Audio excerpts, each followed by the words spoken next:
Salut les geeks, salut les geekettes. Aujourd'hui on est mardi, je le sais parce que je porte mon t-shirt du mardi. Donc le mardi, qu'est-ce qu'il y aura dans 101%? Ben, il y aura la critique de SNK vs Capcom Card Fighter, il y aura la minute pour parler d'eux, et puis la petite rubrique rétro et magique. Voilà, ben, vous savez tout, et devinez par quoi on commence? Par quoi on commence? Ben, comme d'habitude, par les news.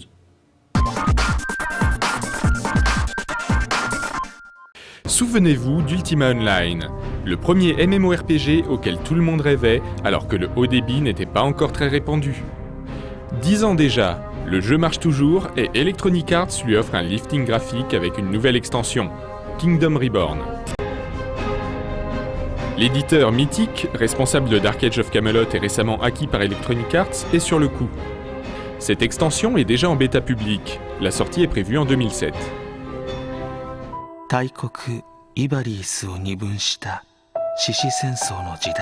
On continue avec le remake sur PSP du célèbre Final Fantasy Tactics, meilleur tactical de l'univers pour pas mal de monde.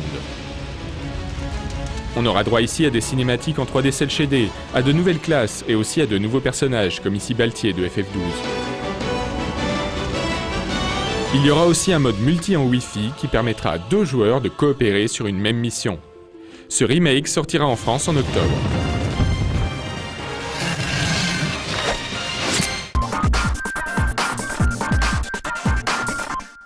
Petit aperçu de Project Gotham Racing 4, avec ici le fameux circuit de Nürburgring sous la neige. Une des grandes nouveautés du 4 sera en effet la gestion très complète de la météo.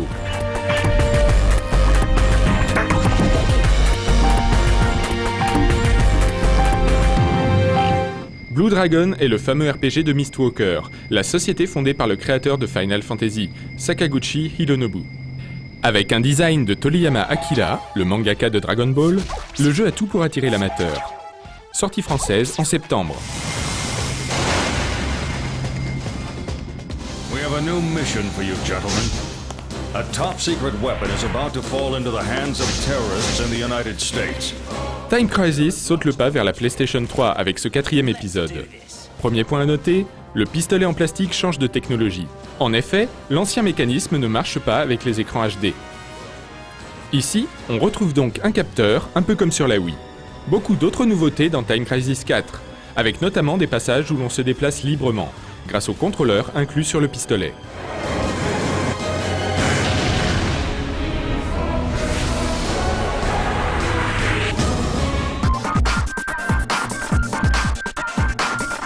Ouais, je sais, vous en avez tous rêvé, hein, une grande partie de Street Poker où il y aurait par exemple d'un côté Chun-Li, et puis de l'autre côté il y aura la petite Mai, et puis elle jouerait au Street Poker comme ça, et puis elle perdrait, ce serait génial.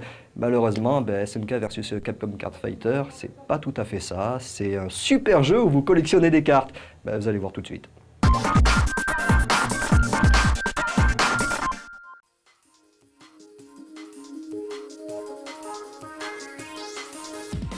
SNK et Capcom n'en sont pas à leurs premières amours. Mais étonnamment, ces deux géants du jeu de baston ont encore une fois décidé de s'unir, pour le pire diront certains, ou pour le meilleur diront d'autres. Là où on attendait un jeu de baston pur et dur, nous retrouvons un jeu un peu plus cérébral. Card Fighter DS est une suite directe des premiers épisodes apparus sur la défunte et regrettée Neo Geo Pocket. C'est donc SNK Playmore qui se retrouve encore une fois chargé de la réalisation. C'est la version américaine que l'on présente ici, mais le jeu sortira dans quelques jours en France.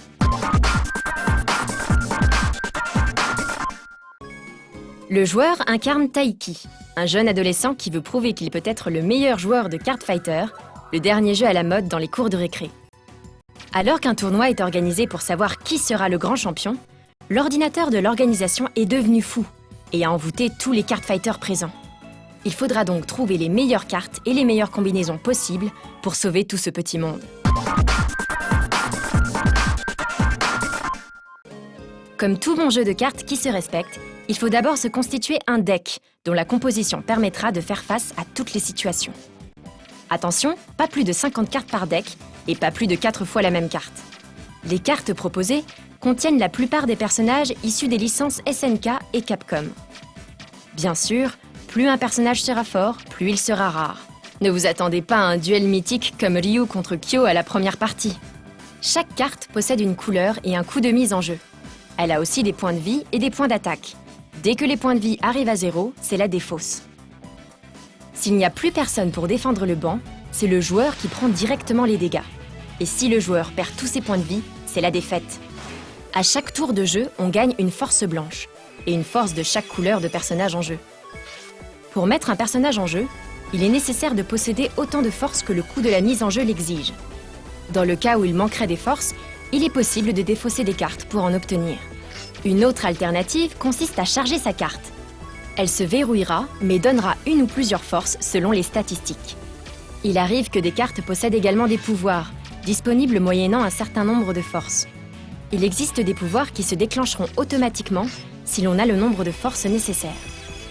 Il y a aussi des pouvoirs jouables directement dès la mise en jeu, ou même des pouvoirs jouables à son propre tour. Il sera aussi possible de jouer des cartes actions, qui pimentent le cours d'une partie, en permettant par exemple de se rajouter de la vie ou de déverrouiller des cartes. Il est également possible de soigner une carte en sacrifiant une autre de sa main. Enfin, le joueur peut bien sûr attaquer directement, ou même encore faire des attaques fusionnées.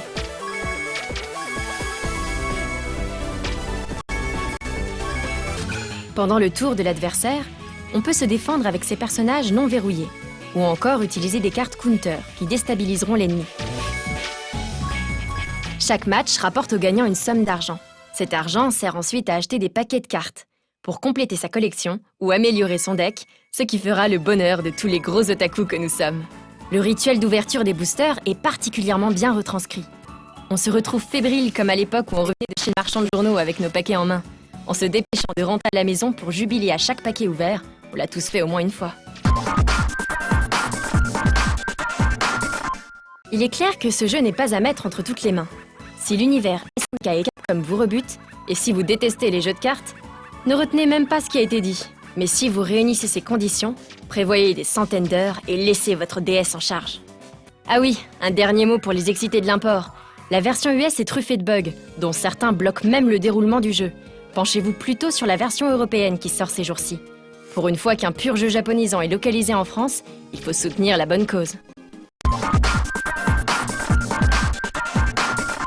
Bon, vous le savez tous, c'est l'heure de la mondialisation. Hein. Le monde n'est plus qu'un immense melting pot et il faut tous qu'on parle anglais. Alors, vous avez une minute pour apprendre l'anglais.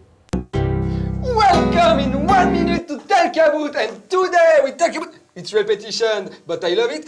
Today to talk about the English lesson, and for that we receive...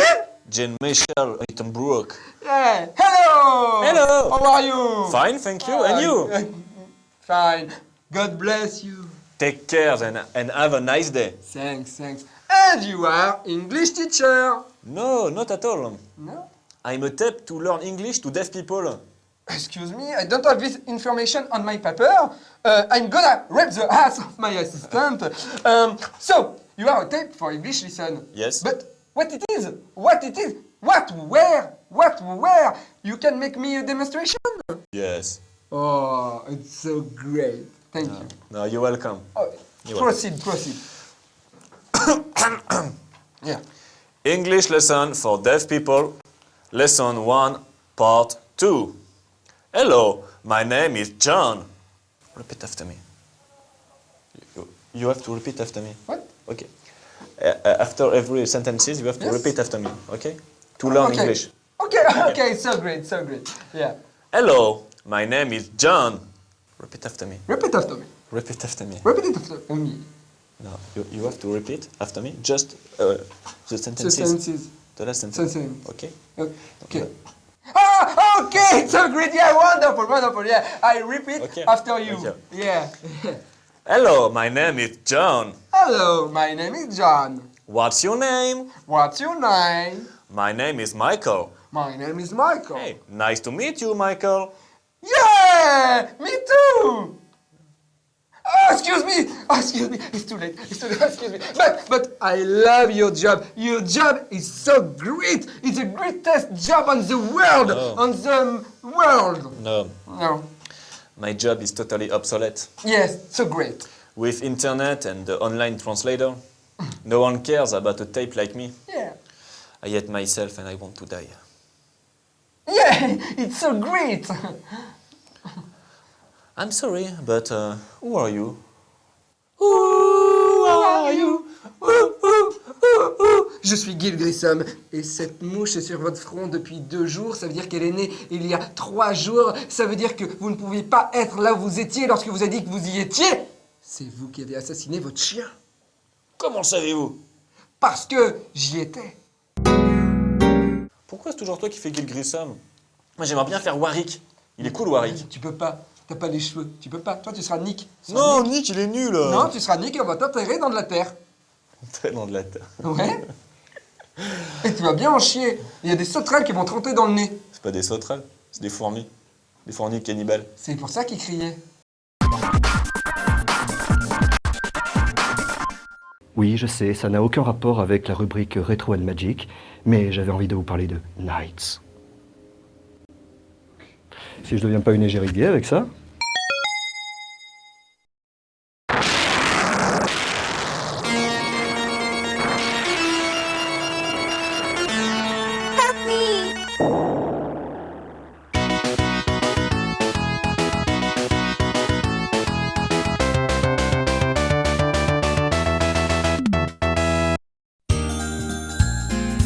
Ça faisait déjà presque 2 ans que la Sega Saturn était sortie et les joueurs attendaient toujours un éventuel épisode de Sonic en 3D. Mais la Sonic Team a pris tout le monde à contre-pied. Au lieu de donner aux fans la séquelle tant attendue, ils ont fait un des jeux les plus originaux et poétiques jamais vus jusqu'ici.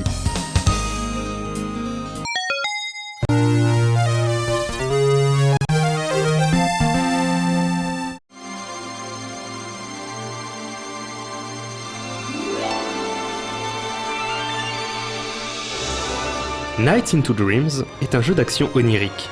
Le joueur plonge dans les rêves d'Elliot et Clarice, 2 adolescents qui ne se connaissent pas encore et qui ont chacun un petit problème à résoudre. Elliot voudrait s'intégrer dans l'équipe de basket du coin de la rue, et Clarice veut réussir une audition pour une comédie musicale.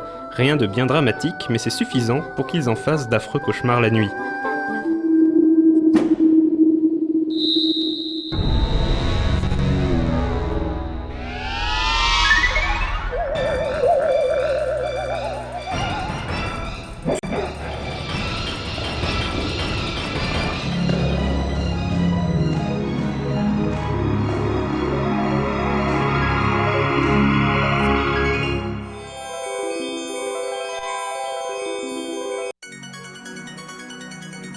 C'est là que Knights, l'arlequin volant, intervient.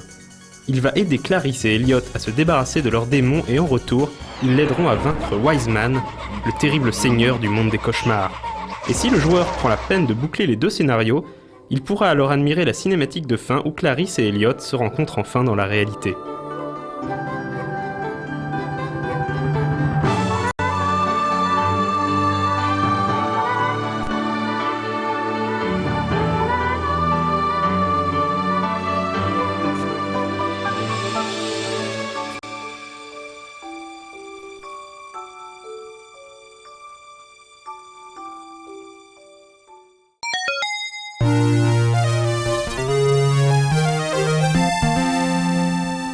Tout a été fait pour que le joueur se sente plongé dans un rêve, et on sait bien que les meilleurs rêves sont ceux où l'on vole. Knights a été conçu pour ça, pour faire ressentir aux joueurs l'ivresse et la liberté du vol. Même si le jeu contient quelques phases de déplacement au sol, on flotte dans les airs la plus grande partie du temps. Le jeu est découpé en 7 niveaux, 3 pour Clarice, 3 pour Elliot et un dernier niveau commun. Dans ce niveau final, le joueur ne dirige plus Knights mais directement Elliot ou Clarice, ce qui change quelques petits détails du gameplay. Par exemple, il n'est plus possible de faire les fameux loopings aspirants, bien pratiques pour choper plusieurs billes d'un coup. Enfin, pour atteindre ce niveau final, il faudra que le joueur obtienne au moins la note C sur tous les niveaux précédents, ce qui oblige à scorer un minimum. En fait, Knights est un pur jeu d'arcade, un vrai kiff de gamer, puisque c'est un des rares jeux des années 90 où le score compte pour arriver au bout. Pour marquer des points, il importe de récupérer au plus vite la boule colorée nommée Idea. Ensuite, il faut mettre à profit le temps restant pour enchaîner un maximum de combos. On réalise un combo lorsqu'on traverse plusieurs anneaux à la suite ou qu'on ramasse les items flottant dans les airs. Lorsque Knights est sorti, c'était aussi une claque technique, le fleuron de la 3D. C'était souvent le jeu que les possesseurs de la Sega Saturn exhibaient à leurs amis pour leur montrer que leur machine n'était pas si mauvaise qu'on le disait à l'époque. On se souvient en effet que certains effets de déformation de décor dans le niveau Soft Museum en ont marqué plus d'un. C'était aussi une grosse réussite en termes de design, aussi bien graphique que sonore. Les musiques en particulier font partie des plus belles réussites de la Sonic Team.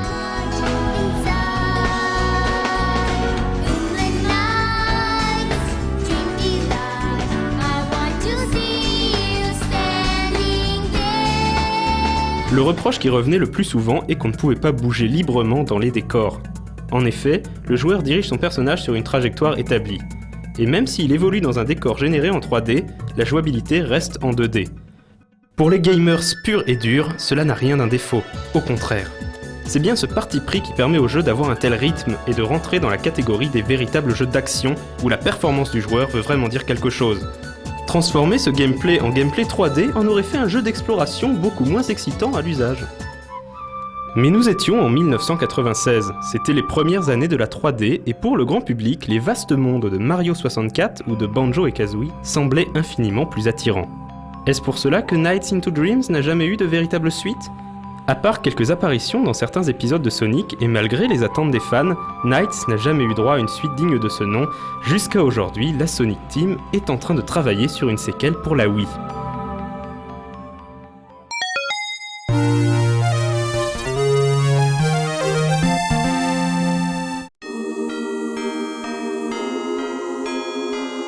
En décembre 1996, à peine quelques mois après la sortie du jeu, Sega a décidé d'offrir à ses clients un petit cadeau nommé Christmas Nights.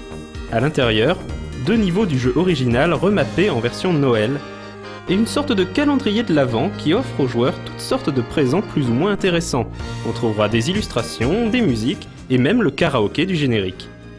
L'aventure de Nights s'est arrêtée là, c'était il y a plus de 10 ans déjà.